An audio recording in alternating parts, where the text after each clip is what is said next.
ég spyr stundum sjálf mig bara, einmitt, af hverju maður að þessu? En þetta er bara eitthvað þörf, ég veit það ekki, þetta er bara, ég verði bara að gera þetta.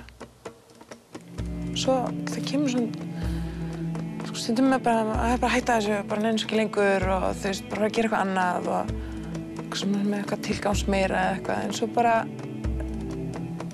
einhvern veginn finnur maður sig bara í næsta verkefni og maður langar að fara aftur í næsta verkefni.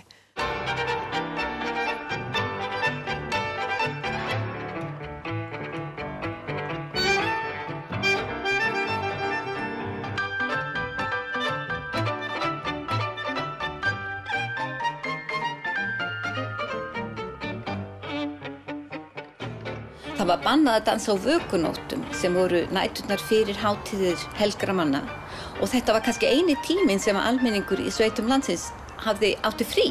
Gat fengið að fara frá húsböndunum og færði að kirkju kvöldið og svo var messa morgun eftir og þeir notuðu stundum næturnar til þess að bæði til að halda sér hita og dansa þarlegend og syngja og skemmta sér. Auk þess voru kvæðin sem voru sungin hérna í gamla daga við hringdansana og söngdansana og Páll líklega til líka pardansar, þessum tvö börn dansuðu saman. Þau þóttu ákaflega lítið í kristilegum anda og oft álitið mjög bara siðspillandi, klámfengin og bara ljót. Og þetta vildu kirkjunamenn ekki sjá. Dansinn sem við fáum að sjá á eftir hefði líklega ekki fallið kirkjunamönnum í geð hér í gamla daga. Það var samin af þeim Hildigunni Rúnarsdóttur tónskáldi og Steinunni Ketilsdóttur dansara og danshöfundi. Eins og önnur pör í þessum þáttum hittust á fyrstu miðjan vetur til að bera saman bækur sínar og ákveða hvernig verk þær vildu semja saman. Steinunn hlaut Grímuverðlaunin árið 2010 fyrir list sína. Verk hennar eru djörf og einkennast oft af húmor. Hildigunnur hefur skapað sér sess í íslensku tónlistarlífi fyrir alls konar söngverk sem þykja aðgengileg og ljúf áheyrnar. Hvernig vildi það til að hún fór út á tónlistarbrautina? Ég man eiginlega ekkert eftir mér öðruvísi heldur en með tónlist. Og mun eftir líka vera heima, þú veist, í boði heima hjá ömmu og það var, amma settist við píanóið og spilaði og við stóðum öll og sungum. Ætlarðu strax að vera tónskáld? Nei. Hvernig gerðist það? Það var eiginlega bara nánast óvart. Bara eins og mikið af krökkum á mínum aldri þegar ég var 16, 17, 18 og var í menntaskóla eða ekki hugmyndum hvað ég ætlaði að verða, svo byrjaði ég í Íslenska háskólanum en hélt samt áfram í tónlistarskólanum, ég var að læra fiðlu.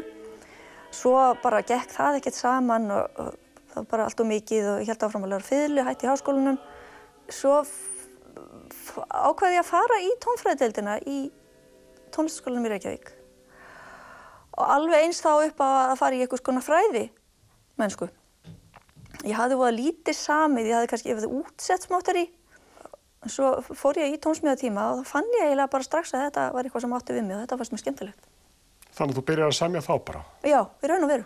Ég byrjaði bara að semja þegar ég var 19 ára 20 þegar ég byrjaði í tónsmíðadeildinni.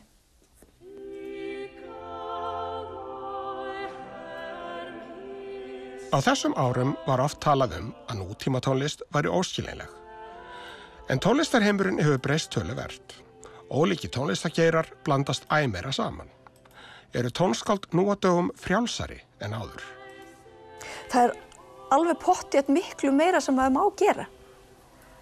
Var það fyrir 20 árum síðan þá mátti fólk ekki gera nema eitthvað ákveðið? Það var allavega svona ekki litið sérstaklega,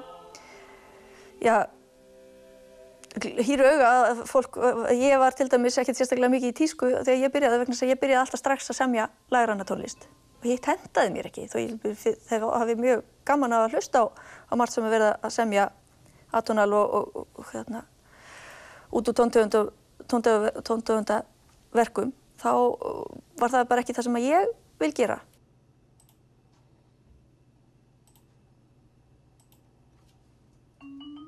Þú ert mikið í kórum, þannig að þú semur töluvert mikið svona tónlist sem hefur einhverja trúarlega skírskotum. Já.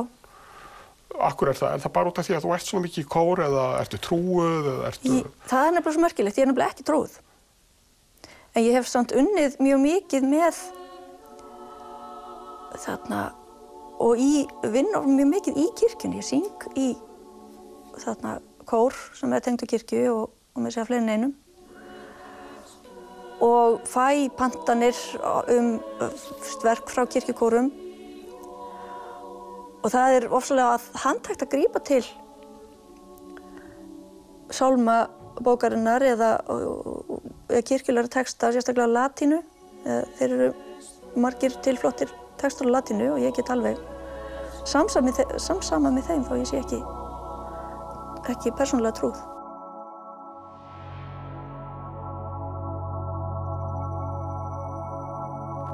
Steinunn, hún bara einn af okkar bestu danslistamenn, myndi ég segja. Og það sem ég finnst einkenna hana, öll hennar verk sem ég séð, svona afdráttarlaus heiðarleiki. Sko, list hennar byggir mjög mikið á líkamann. Það myndi ég segja var í fókusinn í hennar vinnu. Hvað gerist í líkamann, hvernig líkaminn sem miðill fyrir hugmyndir eða tilfinningar.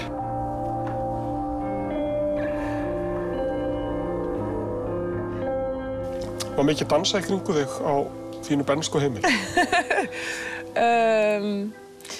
Nei, það var meira svona, kannski ekki dansa svo mikið. Að meira vera að fara á hvolf og klifra og fara einhverja kornis og handalaup. Mamma fimleikakennari, sko. Og þannig að það var meira svona bara íþróttir og hoppskopp og hanga og klifra og svoleiðis. Og svo byrjaði ég mjög ung í fimleikum og var í fimleikum alveg bara frá 10 ára. Það kviknaði áhuginn á dansinum í fimleikum? Já, í kringu það eiginlega. Það reyndar sko átti ég vinkonu sem við erum ennþá vinkonur í dag frá ég var 6 ára og við vorum alltaf að búa til dansa saman. Þannig við vorum svona tvær alltaf inn í stofu heim hjá mér eða heim hjá henni að búa til dansa og svo fengum við að sýna það í skólanum eða hún var með mér í fimleikum sko, þannig fengum að sýna það líka í fimleikunum. Og já, við bjuggum til allar svona 1-2 dansa á ári. Það gerist eitthvað í líkamannum þegar þú ferð að hreyfa þig svona og maður sér bara með pínlitlu börnin ef þau komast í kynni við svona sterkan rytma þá byrja þau öll að dilla sér og hreyfa sig. Þetta liggur mjög djúpt í mannlegum líkama og sál. Það manninum eðlislegt að dansa. En þrátt fyrir að dansinn hafi fylgt okkur frá upphafi, þá virðist framboðið á danskennslu á Íslandi þegar Steinunn var að alast upp ekki hafa verið sérlega mikið. Framboðið á dansi hefur þvílíkt aukist á undanfarandi 10 árum og talningi 20 árum og það er ekkert hægt að líka í saman. Að það er orðið svo miklu fjölbreyttara og eins og með þáttum eins og talningi þegar þættir eins og So You Think You Can Dance byrjaði þá náttúrulega vildu allir dansa. Þannig að það var svona algjör sprengja að mínu mati. Og það er að boðið upp á svo margt. Það er verið að bjóða upp á dansa frá öllum heimshornum sem eru svo spennandi þannig að það finna í rauninni allir eitthvað við sitt hæfi. Og það er bara, og nú er engin maður með mönnum nema að dansa. Þú veist, þá sé ekki nema heima að dilla sér í stofunni, sko.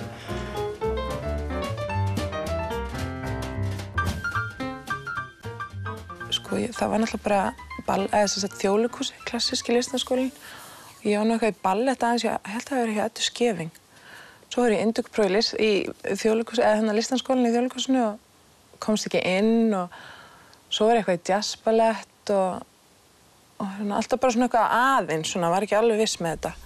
Svo þegar ég hætti í fimleikunum þá langaði mig óslega mikið að fara í svona eitthvað nútímadans og það var voða lítið í boði, sko.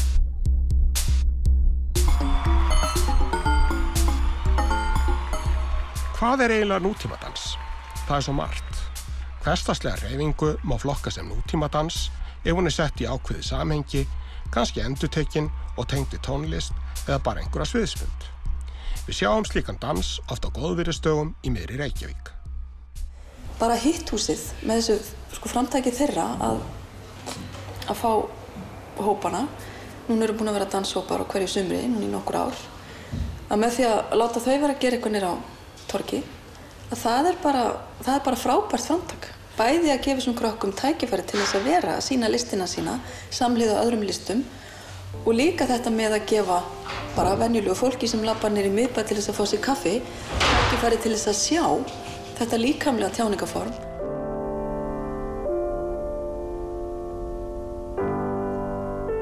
Alveg líkt og klassíski listdansinn, þá náttúrulega nútímadansinn fyrst og fremst hugsaður sem sviðslist. Þetta sviðslist og þarf á þessu rými að halda sem að leikhúsið býður upp á, semst áhorfendur, upphækkað eða einhvers stað þar sem að fólki sést eða fyrir neðan.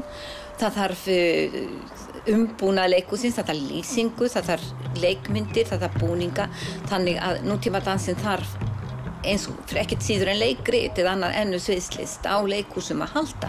En aftur á móti nútímadansinn, hann það svona jarðbundinn að það hægt að dansa nútímadans á fleiri stöðum heldur en í leikhúsi. Hann mikið svona meira ferðafær heldur en til dæmis klassíski listdansinn.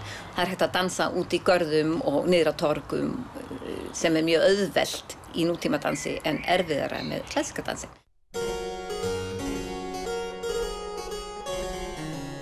Samastæður dansins í leikhúsunum.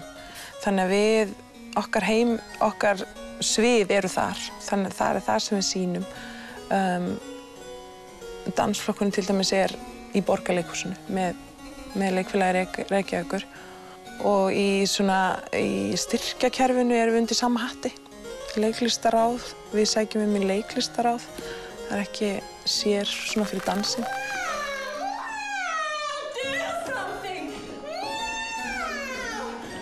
Styrkirnir sem sótt eru oftar en ekki til að gera verk sem svo rata á Reykjavík Dansfestival. Það árleg hátíð sem var til árið 2002 og hugsuð sem vettvangur fyrir ný íslensk dansverk. Já, þannig að Reykjavík Dansfestival svona þessi stóri póll okkar. Þarna koma danshöfundar, bæði þó íslenskir og erlendir. En íslenskir danshöfundar hafa svolítið notað þennan vettvang til þess að búa til sína list, sínar afurðir. Þannig þetta svona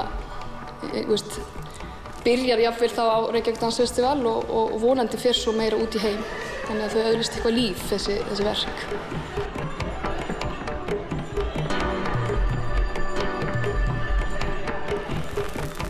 Þrátt fyrir að það séu 10 ár síðan Reykjavík Dansfestival leit fyrst dagsins ljós, ekkert eiginlegt danshús á Íslandi.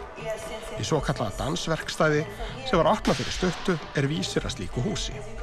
Það 400 fermetra húsnæði á Skúlagötu. Í því eru 2 æfingarými og aðstaða fyrir ýmislegt annað. Dansverkstæði mjög merkilegt fyrirbæri. Þetta í fyrsta skipti sem hús eða vettvangur. Þar sem dansinn algjörlega fyrirrúm. Það að segja dans sem atvinnugrein. Þetta ekki skóli. Þetta bara vinnustaður fyrir sjálfstætt starfandi dansara og danshöfunda. Þetta hefur aldrei verið til í íslenskri danssögu. Þessi íslenski dansflokkurinn hefur alltaf verið inn á öðrum. Og þetta svona stóra sérstafan hér. Að hér rauninni all starfsemi í húsinu skilgreind út frá þörfum þessa hóps. Hvað þurfa þessir dansarar og danshöfundar? Og síðan raðað í kringum það.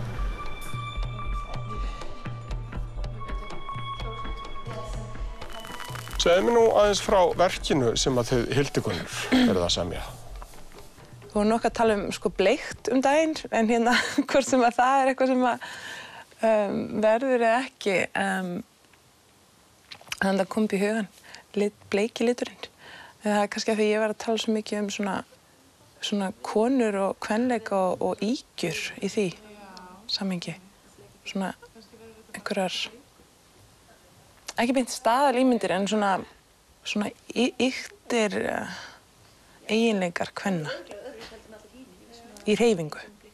Hvernig þessari ýktu hreyfingar? Geturðu að leika? Ég leika. Ég fór eitthvað svona að hugsa og þetta kannski eitthvað sem búið að vera svona með mér smá núna síðustu mánuði, bara svona eitthvað sem ég búin að vera að pæla í þessum líkamshlutum á konur sem eru taldir vera svona kynþokkafullir eða svona kvenlegir, ýta undir kvenleika, kannski svona svolítið sensual eða hvort það hálsinn eða fingurnir eða mjaðmirnar, það getur verið raun og verið hvað sem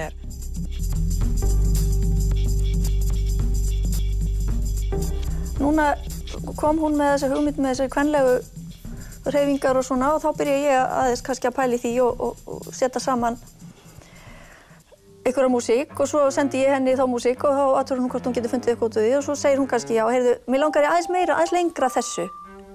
Því mér langar til þess að klára þessar hreyfingar og svo getur kannski aðeins stytt hennar kafla. Þannig að ég held að það vinnist bara alveg í báðar áttir.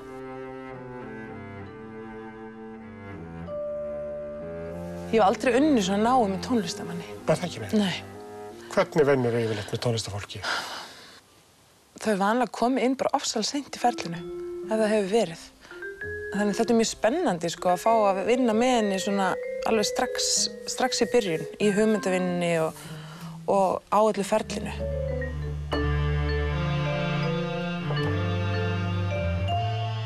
Nokkrar vikur liðu. Á þessum vikum samdi Hildigunni tónlistina. Hún var svo tekin upp 2 vikum fyrir frumsýninguna á Listahátíð í Reykjavík. Steinunn var hins vegar lengur að koma dansinum í endalegt form. Það var í rauninni ekki fyrir en eftir hljóðupptökuna að verkið fór að mótast fyrir alvöru. En snerist það enn konur og kvenleika. Það er það. Ég vona allavega að það svona komist til skila. Hvernig það? Það var bara svolítið að velta mér upp úr og pæla í svona, þú veist, hvern líkamönnum og forminu sem að líkaminn getur gert. Alls konar, það er svona eins og hvern líkamönnum svona portræjaður einhvern veginn í bara samfélaginu og hvað er kvenlegt, hvað ekki, alls konar stöður, pósur, svona femínískar einhvern veginn svona.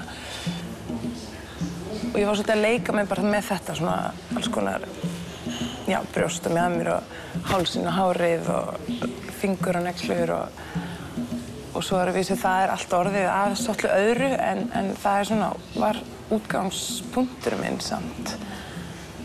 Þú, Hildigunni, þú hefur samið mikið á kórverkum. Já. En þetta verk er fyrir selló og vibrafón, eða ekki? Selló, vibrafón og já. Svona trékubbla. Já. Er þetta búið að vera áskorun fyrir þig, semja svona tónlist? Ég náttúrulega hef samið alls konar músík en hvert einasta verk er alltaf áskorun. En er þetta búið að vera öðruvísi verkefni þú tekist á við áður? Ég hef einu sinni samið við dansverk áður og það var kannski pínu sambærilegt. Þar var ég reyndar með kór og slagverk. Þannig að ég var ekki alveg óvön einmitt þessari vinnu að þurfa að stytta og lengja og breyta og bæta eftir því sem að danshöfundur vildi. Þannig að, nei, þetta er kannski ekki alveg nýtt. En er tónlistin, er hún sjálfstætt verk, getur hún staðið alveg ein og sér? Eða verður hún að hafa þetta myndræna? Hún er sjálfstætt verk. Alveg sjálfstætt verk? Já. Þannig að maður geti heyrt hana á tónleikum síðar meir? Það vona ég.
Thank